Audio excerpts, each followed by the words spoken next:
Je suis ici devant l'hôtel de ville de Meaux où va avoir lieu la signature du contrat local de la ville, donc pour 2024-2030. L'ensemble de ses partenaires va signer ce contrat qui permet de définir une politique économique et sociale harmonisée et qui permet aussi de garantir l'accès à l'emploi pour tous, en particulier pour les jeunes issus des quartiers les plus défavorisés.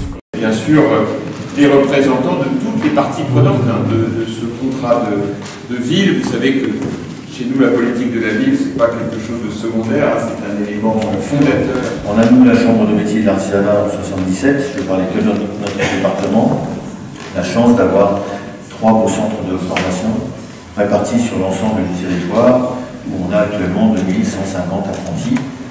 Pourquoi pas permettre à nos jeunes de pouvoir s'y former, s'y initier, tout au moins trouver les bonnes pratiques de la voie du milieu économique.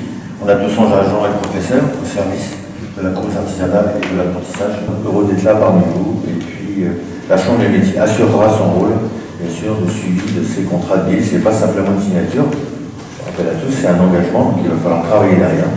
Et dans le travail derrière, après on laissera les équipes travailler, on surveillera. Mais pour signer autre chose, on signera.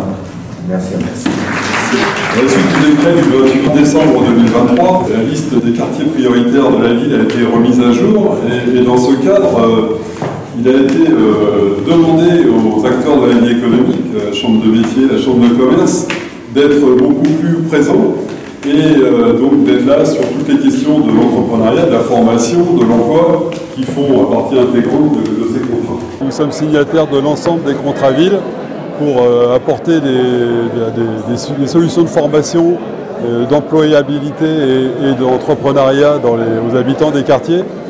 Il y a un vrai enjeu pour eux par ce que je disais tout à l'heure sur le développement économique, l'emploi, la formation. C'est vraiment ce qui permettra à tous ces habitants de ces quartiers de se remettre à l'équilibre. Ils sont toujours un petit peu en difficulté sur ces sujets-là. Donc nous, notre rôle, ce sera d'amener les entreprises pour qu'elles puissent mieux connaître les gens des quartiers, pour les employer, leur faire des stages, et puis aussi leur amener des solutions de formation à travers nos structures de formation, que ce soit l'UTEC pour la Chambre de commerce ou le CFA pour la Chambre de métier. C'est très très important. On a l'habitude d'aller chercher des jeunes en difficulté pour les former. On est vraiment sur de la formation tout public et on a des solutions qu'il faut qu'on renforce. Et puis au titre de la Chambre de commerce, on a aussi très impliqué tout l'ensemble des élus de la Chambre. Donc ils sont il y aura pour chaque quartier un élu référent qui sera impliqué à titre personnel pour aller soutenir les initiatives et expliquer tout l'intérêt qu'il y a à se réaliser dans la vie professionnelle. Nous sommes déjà très investis dans les QPE à travers l'appel à projet de l'État, le programme d'investissement dans les compétences, dont l'UTEC, notre école, a été 2 fois lauréate et qui a rempli une mission citoyenne et reconnue en termes de formation et d'emploi des jeunes en favorisant leur accès à l'apprentissage et en sécurisant leur parcours de formation. Merci beaucoup. Merci.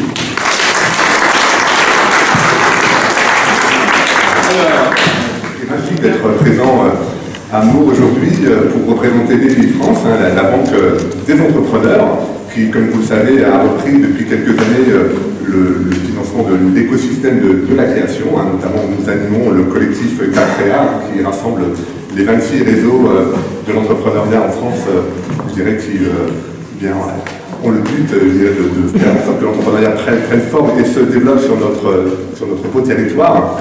Alors, nous mettons l'accent sur les quartiers prioritaires de la ville, avec le programme Quartier Entrepreneuriat 2030, que nous portons, soutenu par l'État et la Banque des territoires.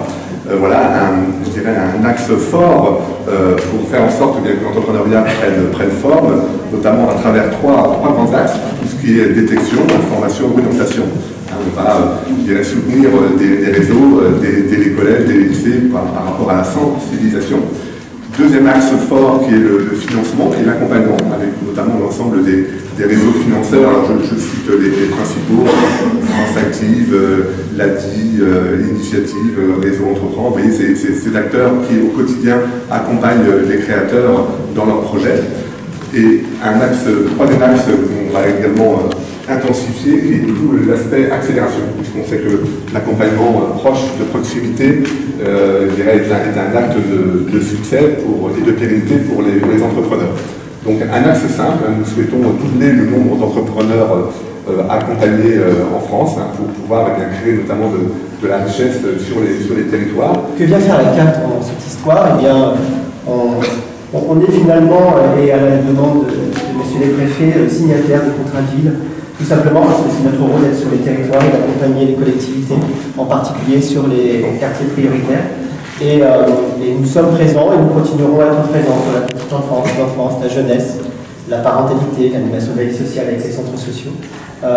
Et c'est tout l'engagement que l'on prend aux côtés de l'État et aux côtés de vous, monsieur le maire, d'être sur ces prochaines années présents et accompagnant et facilitant pour que, comme je le disais, notre directrice de la cohésion sociale, pratiquement un an pour écrire cette belle convention, il ne faut pas que ce soit quelque chose qui reste dans un placard pour la faire vivre. On sera là pour vous accompagner à la faire vivre. Merci. Merci. Des dépôts, et plus particulièrement la Banque des Territoires, qui est sa direction, présente auprès des collectivités et signataires de cette convention, deux raisons principales. Tout d'abord, nous entretenons depuis de nombreuses années des relations partenariales à la fois avec la communauté d'agglomération et cette belle ville de Meaux. Nous sommes actionnaires aux côtés de CDC Habitat, notamment de la SEM Pays Meaux Habitat.